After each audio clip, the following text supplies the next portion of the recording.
Hello everyone, গুরুজনদের প্রণাম আর ছোটদের ভালোবাসা জানিয়ে আমি সুমেলি চলে এসেছি সুমিস প্রবাস ডায়েরির আরেকটি নতুন ব্লগ নিয়ে। আশা করছি আপনারা সবাই খুব ভালো আছেন আর আমরাও সবাই খুব ভালো আছি। আজকের এই রোদ ঝলমলে দিনটা ছিল বুধবার। দুপুর 2টো মতো বাজে গিয়েছিলাম টুকটাক কিছু গ্রসারি আইটেম কিনতে। ফেরার পথে রাজের স্কুলের ছুটির সময় হয়ে গেছে দেখে রাজকে স্কুল থেকে নিয়ে তারপর বাড়ি যাব।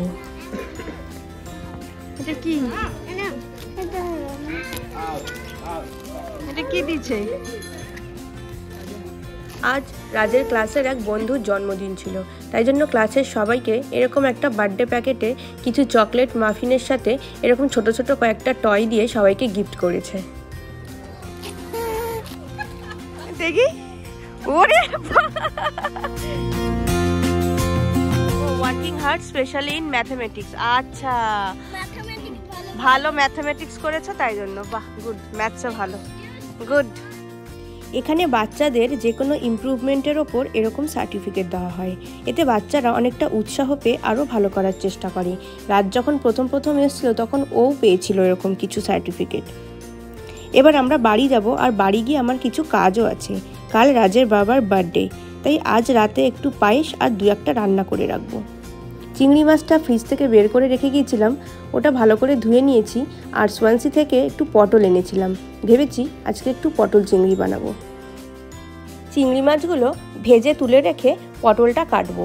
পটলগুলো দেখুন কি ফ্রেশ, কবে যে লাস্ট পটল খেয়েছি মনে নেই। ফ্রেশ পটল আসলে সবসময় পাওয়া যায় না দেখে অনেক দিন হলো পটলও খাওয়া হয়নি। তাই এবার সোয়ানসিতে গিয়ে ফ্রেশ পটল দেখে 1 কেজি পটল নিয়ে এসেছিলাম। আজ ভেবেছি পায়েস আর 2-1টা পদ বানিয়ে রাখবো। কাল তাহলে সকালবেলা সেটা অফিসে নিয়ে চলে যেতে পারবে। সন্দীপ যেহেতু অফিসে ভাত নিয়ে যায়, তাই বার্থডে লাঞ্চেও একটু স্পেশাল কিছু করে দিতে হবে, তাই না? আর সকালবেলা দুধ কর্নফ্লেক্সের জায়গায় ভেবেছি পায়েসটা খাইয়ে পাঠাবো। আর একটা ওভেনে কড়াই গরম হতে দিয়েছি। স্যামন মাছের একটা মাথা ছিল ফ্রিজে, ভাবলাম ওটা দিয়ে একটু মুড়ি ঘন্ট বানাবো। মুড়ি ঘন্ট আবার আমাদের ঘরে সবাই খেতে খুব ভালোবাসে। যদিও স্যামন দিয়ে কখনো বানাইনি, এটাই ফার্স্ট টাইম। তবে আমার অনেক বন্ধুদের কাছে শুনেছি যারা এখানে থাকে তারা অনেকেই স্যামন দিয়ে মুড়ি ঘন্ট করেছে, খেতে নাকি ভালোই লাগে।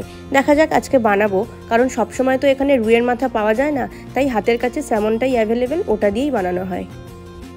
যখন দেশে ছিলাম তখন এই দিনগুলোর একটা আলাদা পরিবেশ ছিল।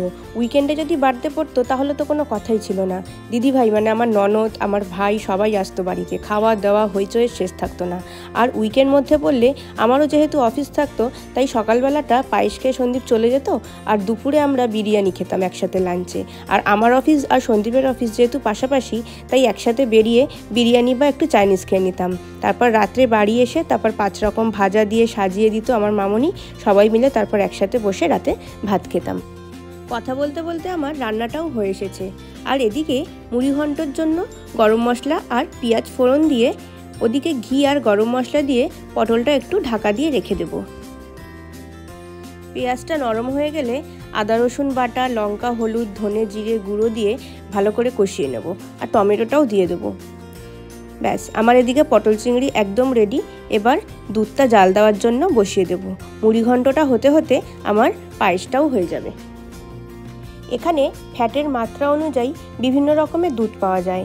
ডায়েট অনুযায়ী বিভিন্ন লোক বিভিন্ন রকমের দুধ খায়, তাই এখানে সবাই স্বাস্থ্য সচেতন বলে দুধের মধ্যে ফ্যাটের মাত্রাও কম বেশি করে রেখে বিক্রি হয়। তবে আমি জার্সি হোল মিল্কটা এনেছি আজকে। এই দুধটা অনেকটাই ঘন, আর সরও দেখেছি খুব মোটা হয়ে পড়ে, তাই ভাবলাম পায়েসটা এতেই ভালো হবে। ব্যাস, মুড়ি ঘন্টে জল দিয়ে চাপা দিয়ে দিলাম। আর যেহেতু গোবিন্দভোগ চাল, সিদ্ধ হতে বেশি সময়ও লাগবে না। আর গল্প করতে করতে দেখছি হয়েও এসেছে, আর ওদিকে দুধটাও আমার জাল হয়ে এসেছে। এবার ঘি আর গরম মশলা দিয়ে খালি এটা নামিয়ে নেব। আর এদিকে পায়েসও হয়ে এসেছে। 1 লিটার দুধে 250 গ্রাম মতো চাল দিয়েছি, আর চিনি দেইনি, পুরোটাই আজকে গুড় দিয়ে করেছি। ইন্ডিয়া থেকে আমার নন্দাই গুড় পাঠিয়েছিল, আজ সেটা দিয়েই পায়েসটা করলাম। গুড় দেওয়াতে রঙটাও বেশ সুন্দর হয়েছে দেখুন। এই পায়েসও জানেন আমি আগে বানাতে পারতাম না, ছোটোবেলায় মা দিদাই করতো সবসময়। আর বিয়ের পর প্রথম পায়েস করা আমার ছেলের 5 বছরের জন্মদিনে, তাও আমার মামনির সাহায্য নিয়ে। তার আগে অবধি বিয়ের পর মামনির হাতের পায়েসই খেত তার ছেলে। এখন প্রবাসে কোনো উপায় নেই, তাই আমি বানিয়ে দিচ্ছি 2 বছর ধরে। কি আর করব, মামনির থেকেই শেখা কিভাবে পায়েস করতে হয়, কতটা পরিমাণ লাগে সব কিছু। দেখেছি খারাপ হয় না খেতে, মোটামুটি ভালোই হয়। তবুও জন্মদিনে মায়ের হাতের পায়েসটা পেলে মা ছেলে দুজনেরই ভালো লাগে, তাই না? চিংড়ি মাছ ভাজার সময় কয়েকটা চিংড়ি আলাদা করে রেখেছিলাম, সব কটা পটলে দেইনি, অনেক কটা ছিল তো একটু মালাইকারি করব ভেবেছি। আজকের বার্থডে বয়ের আবার মালাইকারিটা খুব প্রিয়। এখানে নারকেল কোড়ানোটা একটু সমস্যা। প্রথম কথা, ঘরে নারকেল নেই, আর নারকেলটা থাকলেও ওটা যে কুড়োবো সেটা মিক্সি বা ড্রাই নারকেল দেওয়া ছাড়া কোনো অপশান নেই। আমার একটু ঝামেলা মনে হয়, তাই ইন্ডিয়া থেকে ম্যাগির এই কোকোনাট মিল্ক পাউডারটা এনে রেখেছিলাম অনেক কটা প্যাকেট। ইনস্ট্যান্ট মালাইকারি রেডি হয়ে যায়, জাস্ট গরম জলে একটু গুলে দিয়ে দিলেই হয়ে যায়, আর টেস্টও হয় অসাধারণ। আদা পেঁয়াজ রসুন আর একটু দই দিয়ে কষিয়ে নিয়ে আর এই মিল্ক পাউডারটা গুলে দিলেই, ঘি গরম মশলা দিয়ে নামিয়ে নিলেই রেডি একদম চিংড়ি মাছের মালাইকারি। মুড়ি ঘন্ট, পটল চিংড়ি আর মালাইকারি, আর সাথে পায়েস। এই হলো সন্দীপের কাল লাঞ্চ নিয়ে যাওয়ার মেনু। এবার বার্থডে বয়কে আমাদের উইশ করার পালা। কাল রাতে শুতে যাওয়ার সময় একটা বার্থডে কার্ড আর একটা পারফিউম ওর মাথার কাছে রেখে দিয়েছিলাম সারপ্রাইজ দেবো বলে। আর কয়েকজন ফ্যামিলি অ্যান্ড ফ্রেন্ডসদের থেকে বার্থডে উইশ কালেক্ট করে হোয়াটসঅ্যাপে পাঠিয়ে রেখেছি সবারটা মার্চ করে।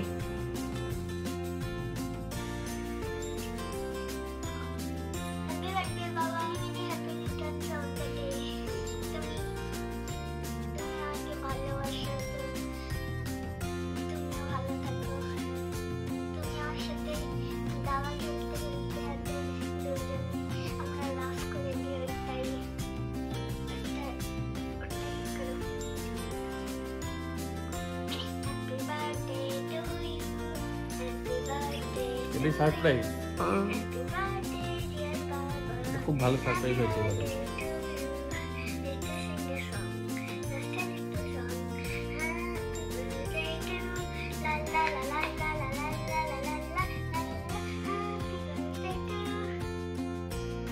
বাবু, তোমার শুভ জন্মদিন আজকে 14ই নভেম্বর। তুমি ভালো থেকো, তুমি সুস্থ থেকো, তুমি আমাদের সকলকে মনে রেখো।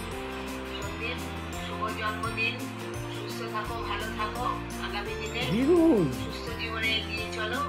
God bless. বার্থডে মামা।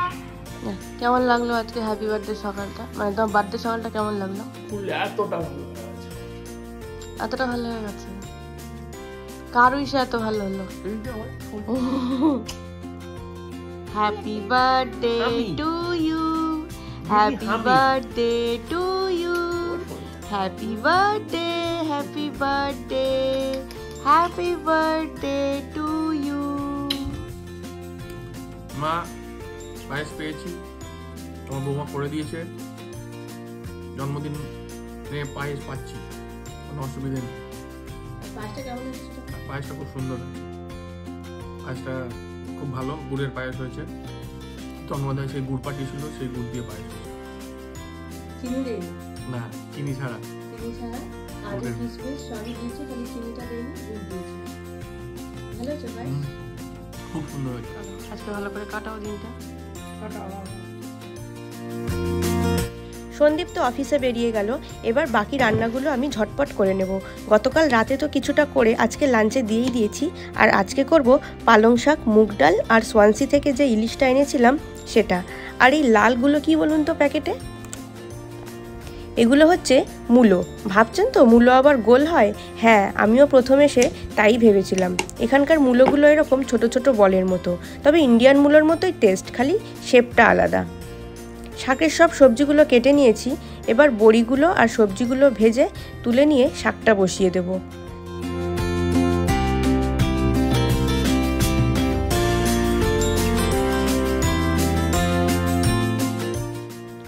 শাকের জলটা শুকোতে শুকোতে ইলিশ মাছের মশলাটা রেডি করে নিই। সর্ষে, পোস্ত, দই, হলুদ, নুন আর সর্ষের তেল দিয়ে ভালো করে মিশিয়ে মশলাটা রেডি করতে করতেই পালং শাকটাও হয়ে এসেছে। এবার বড়িটা দিয়ে একটু রেখে নামিয়ে নেব। এবার মাছটা নুন হলুদ মাখিয়ে মশলার সাথে ভালো করে মিশিয়ে ভাপাতে বসিয়ে দেবো।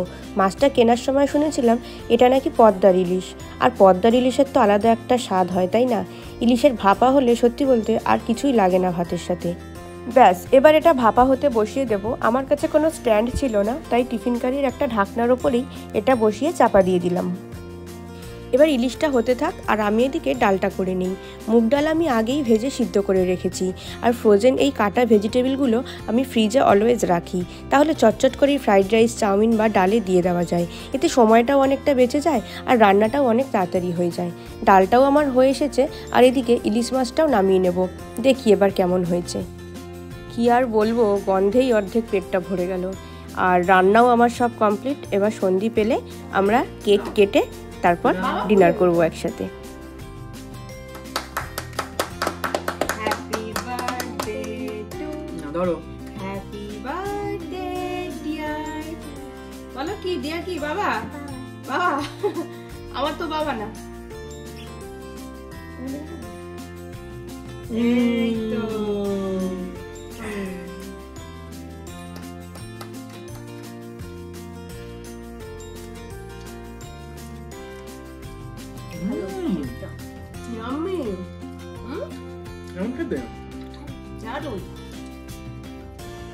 নিজেদের মতো করেই সেলিব্রেট করলাম। উইকেন্ড হলে হয়তো অন্য কিছু প্ল্যান করা যেত। যাই হোক, এবার ওর জন্মদিনের প্লেটটা সাজিয়ে দেই।